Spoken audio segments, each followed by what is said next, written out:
एक समय की बात है, एक समुद्र के किनारे एक गुरु अपना आश्रम बनाकर रहा करते थे। हजारों शिष्य उनसे ज्ञान ग्रहण करने के लिए दूर दूर से उनके पास आकर रहते थे। गुरु का ज्ञान देने का तरीका भी बहुत ही अनूठा था। शुरुआत में वह अपने शिष्यों को उपदेशों के माध्यम से ज्ञान देते थे। उसके बाद वह अपने शिष्यों को उस ज्ञान का अनुसरण करने के लिए कहते थे, उस ज्ञान को अपने व्यावहारिक जीवन में उतारने को कहते थे। एक बार उस आश्रम में एक सम्राट अपने बेटे को ले पहुंचा। उस सम्राट ने उस गुरु से प्रार्थना की और कहा कि आप मेरे बेटे को अपने आश्रम में रहने दें और अपने तरीके से उसे ज्ञान दें। इस आश्रम में बिल्कुल भी ऐसा नहीं लगना चाहिए कि वह किसी सम्राट का बेटा है। उसे बिल्कुल साधारण शिष्यों की तरह ही ज्ञान देने की कृपा करे। गुरु ने मुस्कुराते हुए कहा कि सम्राट, ज्ञान इसी तरीके से लिया जा सकता है। अगर तुम अपने आप को दूसरों से महान समझोगे तो तुम ज्ञान ग्रहण नहीं कर पाओगे। अगर तुम्हें ज्ञान ग्रहण करना है तो तुम्हें दूसरों की तरह अपने आप को साधारण समझना होगा। यही ज्ञान ग्रहण करने की सबसे पहली सीढ़ी होती है। तुम निश्चिंत रहो, आज से तुम्हारे बेटे की जिम्मेदारी मेरे कंधों पर है। ये कहकर गुरु सम्राट के बेटे को अपने साथ लेकर समुद्र के किनारे टहलने के लिए निकल गए। आश्रम के बाकी सभी बच्चे उस सम्राट को देख रहे थे। सम्राट अपने बेटे को अपने रथ पर बिठाकर लाया था, जिससे सभी बच्चे समझ गए थे कि यह बच्चा सम्राट का बेटा है। इसी वजह से आश्रम के सभी बच्चे सम्राट के बेटे की तरफ आकर्षित हो गए थे। जब गुरु सम्राट के बेटे को लेकर समुद्र पर टहल रहे थे तो सम्राट का बेटा अचानक फूट फूट कर रोने लगा, क्योंकि अभी वह सिर्फ 10 वर्ष का था और 10 वर्ष की आयु में उसके पिता उसे अपने से दूर करके चले गए थे। यह सदमा वह बच्चा सहन नहीं कर पा रहा था। वह नहीं समझ पा रहा था कि उसके पिता उसकी भलाई के लिए उसे उस गुरु के पास करके गए हैं। उसे रोते हुए देखकर गुरु ने कहा कि बेटा, मैं तुम्हें चुप नहीं करूंगा। हो सकता है कि आज मैं तुम्हारे आंसू पहुंच दूं, लेकिन कल तुम फिर अपने आप को अकेला पाओगे। याद रखना, जीवन में इंसान अकेला आता है और अकेला ही जाता है। जितनी जल्दी जो इंसान इस बात को समझ लेता है, वह उतनी जल्दी आत्मज्ञान के रास्ते पर निकल जाता है। गुरु ने अपनी बात आगे बढ़ाते हुए कहा कि जो इंसान अकेला रहना सीख लेता है वही खुद से प्यार कर पाता है, और जो खुद से प्यार करना जानता है वह किसी के भी जाने का अफसोस नहीं करता, क्योंकि वह खुद से ही प्यार करता है। धीरे धीरे तुम आश्रम के माहौल में ढल जाओगे। शुरुआत में तुम्हें समस्या आ सकती है, लेकिन कुछ दिनों के बाद तुम इसे आत्मसात कर लोगे। उसके बाद तुम्हें यही जगह बहुत अच्छी लगने लगेगी। ये जगह तुम्हें अपने महल जैसी लगने लगेगी। संध्या हो चली थी। समुद्र के दूसरे छोर पर सूरज छिपने लगा था और अपनी लालिमा पूरे आसमान में बिखेर रहा था। बहुत ही सुंदर दृश्य था और गुरु शिष्य को अपने साथ लेकर आश्रम में वापस लौट आए। उस शिष्य को भी सांत्वना मिली, क्योंकि गुरु की आंखों में एक अभूतपूर्व शांति झलक रही थी। और जब हम किसी एकांतवासी गुरु की आंखों में वह शांति देख लेते हैं तो हमारे हृदय से भी सारा भार हट जाता है, मन एकदम निर्मल हो जाता है। जब सम्राट का बेटा रात्रि का भोजन करने के लिए भोजन कक्ष में पहुंचा तो आसपास के सभी शिष्य उसके पास आने लगे। उन सभी को पता था कि यह सम्राट का बेटा है और अगर हम इससे दोस्ती कर लेते हैं तो उससे हमारा बहुत फायदा होने वाला है। यही सोचकर आश्रम के ज्यादातर शिष्यों ने उसे घेर लिया था। बस कुछ बच्चे जो अकेले रहने का महत्व समझते थे, जो दिखावे में विश्वास नहीं करते थे, वो उस सम्राट के बेटे के पास जाने की बजाय अपना पूरा ध्यान खाने पर लगा रहे थे और एकांत में बैठकर अपना भोजन कर रहे थे। कुछ दिनों के बाद सम्राट के बेटे की आश्रम के ज्यादातर बच्चों के साथ दोस्ती हो गई। अब वह आश्रम में उन बच्चों के साथ घूमता, उन्हीं के साथ अपना ज्यादातर समय बिताता। आखिरकार वह सम्राट का बेटा था, सुख सुविधाओं में पला हुआ था। आसपास बहुत से दास और दासियां होते थे। आसपास अपने मित्रों से घिरे होना, वही दिनचर्या उसने इस आश्रम में भी अपना ली थी। ऐसा नहीं था कि गुरु को यह सब पता नहीं था, पर गुरु उसे अलग तरीके से ध्यान देना चाहते थे।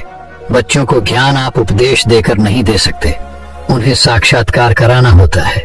उसके बाद उन्हें वह बात समझ आती है जो आप समझाना चाहते हैं। गुरु को यह बात पता थी कि अगर मैं इसे बोलकर बताऊंगा तो यह कभी समझ नहीं पाएगा। मुझे ऐसे दिखा होगा, इसे एहसास कराना होगा कि अकेले रहकर तुम अपनी शक्तियों को जान पाओगे। यह सीख देने के लिए गुरु एक दिन उस शिष्य को अपने साथ एक ऊंची चोटी पर ले गए। चोटी पर पहुंचकर गुरु ने उससे शिष्य से कहा कि अब तुम्हारा ज्ञान पूरा हो चुका है, बस एक आखिरी रात तुम्हें यहाँ पर बितानी होगी। उसके बाद अगले दिन शाम को मैं तुम्हारे राजमहल में तुमको पहुंचा दूंगा। वह बच्चा तो ये सुनकर बहुत खुश हो गया कि अब मैं वापस अपने राजमहल चला जाऊंगा। फिर से मेरे दास और दासियां, सारी भोग की वस्तु ये मेरे पास होंगी। उस शिष्य ने गुरु से पूछा कि गुरुजी, मुझे आज रात आप यहाँ छोटी पर क्यों रहने को कह रहे हैं? आखिर मुझे कौन सा आखिरी ज्ञान यहाँ से मिलेगा? गुरु ने मुस्कुराते हुए कहा कि यहाँ पर चट्टान के पीछे तुम्हें छिपकर बैठना होगा। यहाँ पर रोज रात को एक बाज आता है, बाज को देखना है, बहुत गौर से देखना है, हर गतिविधि देखनी है। और उस बाज को देखने के बाद अगले दिन अगर तुम उस बाज की खूबियां मुझे बता पाए तो मैं तुम्हें तुम्हारे राजमहल वापस भिजवा दूंगा। और हाँ, सुबह आने से पहले एक बात पर और ध्यान देना है। एक चरवाहा यहाँ पर अपनी बकरियों को चराने के लिए आता है। तुम्हें उन बकरियों की गतिविधियां भी देखनी है। याद रखना, बाज की गतिविधि रात को और बकरियों की गतिविधि सुबह। अगर तुम दोनों की गतिविधि ध्यान से देखकर मुझे बता पाए तो तुम इस आश्रम से हमेशा के लिए आजाद हो जाओगे। तुम्हारा ज्ञान पूरा हो जाएगा। मैं तुम्हारे पिता को कह दूंगा कि यह बच्चा हमारे आश्रम का सबसे ज्ञानी बच्चा है। यह कहकर गुरु अपने आश्रम में वापस लौट आए और वह बच्चा वहीं पर उस चट्टान के पीछे रुका हुआ उस बाज का इंतजार करने लगा। काफी वक्त बीत जाने के बाद वहां पर एक बाज अपने बच्चों के साथ पहुंचा। सम्राट के बेटे ने पूरी रात उस बाज की गतिविधि बहुत ध्यानपूर्वक देखी और सुबह होने के बाद जब चरवाहा वहां पर अपनी बकरियों को लेकर पहुंचा तो उसने एक अभूतपूर्व दृश्य देखा। उसने देखा कि वह बाज बकरी के एक मेमने को अपने पंजों में दबाकर आसमान में चला गया। उसने उस बकरी के बच्चे का शिकार कर लिया था। यह सारा दृश्य देखकर वह बच्चा आश्रम में वापस अपने गुरु के पास पहुंचा। इससे पहले कि गुरु उससे कुछ पूछते, उसने गुरु को प्रणाम करते हुए कहा कि गुरुदेव, आप आश्रम के सभी बच्चों को यहाँ पर बुला लीजिए। मैं सब लोगों को बताना चाहता हूँ कि मैंने क्या देखा। जब आश्रम के सभी बच्चे वहां पर पहुंच गए तो उस सम्राट के बेटे ने कहना शुरू किया कि मैंने अपने जीवन में बहुत से पक्षियों को देखा है, लेकिन बाज उन सभी पक्षियों में से सबसे अद्भुत और सबसे अलग होता है। उदाहरण के लिए एक तोता। हम सभी ने देखा है, तोता बोलता तो बहुत है लेकिन कभी ऊंचा आसमान में नहीं जा पाता। लेकिन एक बाज जो कि हर समय शांत रहता है, वह आकाश को भी छू सकता है। उसमें आकाश को छू लेने का सामर्थ्य होता है। जब भी एक बाज अपने शिकार को निश्चित कर लेता है तो वह उसी शिकार पर अपनी नजरें लगाए रहता है, चाहे वह कितनी भी ऊंचाई पर क्यों ना हो, चाहे कितना भी खतरनाक तूफान क्यों ना आ जाए, लेकिन उसकी नजर हमेशा अपने लक्ष्य पर स्थिर रहती है। आज सुबह जिस बाज को मैंने देखा, उसने हर बकरी को अपना शिकार नहीं बनाया, बल्कि उस बकरी के झुंड में से उसने उस बकरी के मेमने को अपना शिकार बनाया। पहली बात, उस बाज की तरह हमें भी अपना ध्यान अपने एक ही लक्ष्य पर स्थिर रखना चाहिए। चाहे कितनी भी रुकावट क्यों ना आए, हमें अपना लक्ष्य स्पष्ट दिखाई देना चाहिए। तीसरी बात जो मैंने उस बात से सीखी और जो हम सभी को सीखनी चाहिए, वह यह है कि बाज कभी भी दूसरे पक्षी के साथ नहीं रहता। वह हमेशा आकाश में अकेला रहता है। इससे हमें यह सीख लेनी चाहिए कि हमें कभी भी छोटी सोच वाले लोगों के साथ नहीं रहना चाहिए। आखिरकार हम भी वही बन जाते हैं जिनके साथ हम रहते हैं। इसीलिए या तो महान सोच वालों के साथ रहो या फिर अकेले, क्योंकि जब हम अकेले रहते हैं तभी हम खुद की ताकत और खुद की कमजोरियों को जान पाते हैं। कमजोरियों को जानकर उनको दूर कर सकते हैं और अपनी ताकत को जानकर उसका सही इस्तेमाल कर सकते हैं। लेकिन वह तभी संभव होगा जब हम अकेले रहना सीखेंगे। चौथी सीख जो हमें एक बाज से लेनी चाहिए कि एक बाज हमेशा अपनी सीमाओं से ऊपर रहता है। जब तूफान आता है तो हर एक पक्षी अपने घोंसले की तरफ भागता है, खुद को छुपाने की जगह ढूंढता है। लेकिन बाज ऐसा कुछ भी नहीं करता। वह खुद की सीमाओं को हटाकर बादलों से भी ऊपर जाने का प्रयास करता है।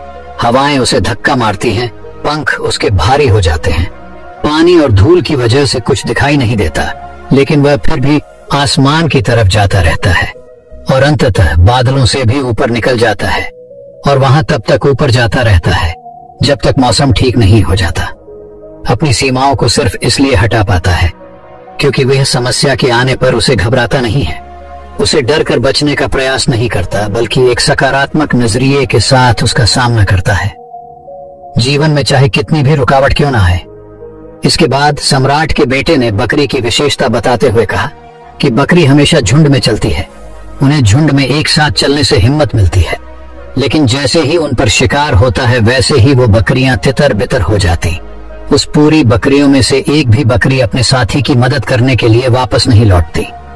इससे हमें यह सीख मिलती है कि हमारे साथ कितने भी लोग हो, किसी पर भी यकीन नहीं करना। यकीन करना तो खुद पर करना, क्योंकि बुरा समय आने पर वह बकरी तितर बितर हो जाएगी, आपको पता ही नहीं चल पाएगा। गुरु को प्रणाम करते हुए सम्राट के बेटे ने अपने गुरु से कहा कि गुरुदेव, अगर मुझसे कोई सीख रह गई हो तो कृपया करके आप बताने की कृपा करें। गुरु ने सभी बच्चों को संबोधित करते हुए कहा कि यह सभी बातें जो अभी इस बच्चे ने बताई हैं सब सही है, लेकिन ये सारी खूबियां आप लोगों में तभी पैदा हो पाएगी जब आप अकेले रहने का अभ्यास करेंगे। आपने देखा होगा कि बाज कभी भी किसी दूसरे पक्षी के साथ नहीं रहता, ना ही किसी के साथ अपनी दोस्ती बनाता। वह आसमान में अकेला रहता है और अकेला रहने की वजह से वह अपनी ताकत और अपनी कमजोरियों को जान पाता है। इसके बाद गुरु ने अपनी बात खत्म करते हुए कहा कि मैं आज रात इस सम्राट के बेटे को इसके राजमहल में पहुंचाने के लिए जा रहा हूं, क्योंकि इसकी सीख यहाँ पर पूरी हो गई है। और यह कहकर गुरु उस सम्राट के बेटे को राजमहल में छोड़ देता है। दोस्तों, उम्मीद है कि अपने आज की इस वीडियो से कुछ ना कुछ सीखा होगा, तो वीडियो को लाइक और चैनल को सब्सक्राइब करें। और दोस्तों, आपका जो भी सवाल है वह आप इस वीडियो में पूछ सकते हैं। नमो बुद्धाय।